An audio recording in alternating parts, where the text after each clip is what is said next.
Okay, so now that you have your monster created, I need you to go to the Windows Start key and go to Adobe Character Animator, or you can just type it in the search bar.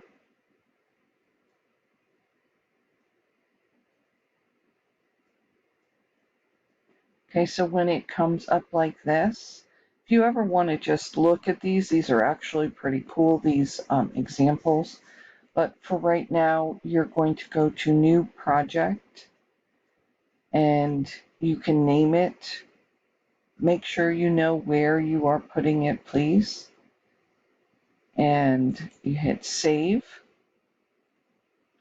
Okay, and so now you get the interface. You should see your picture, your video on the top right. And if you double click on where it says project, you can go and you have to search and find where yours is.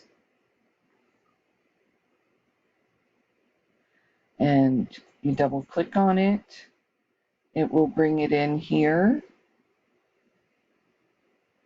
And you can't see anything yet because you have nothing on your timeline. If you remember timeline from Photoshop, it is something that will show. So you click, hold, and drag. So you see the blue line and let go. And it will put your,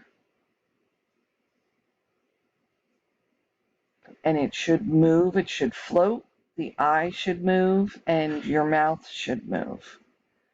Once you have done that and all three things are moving, then you need to call me over and I will mark it as done because we can't turn it in on Schoology. For whatever reason, it does not play nice. So I hope this was easier than it has been in the past.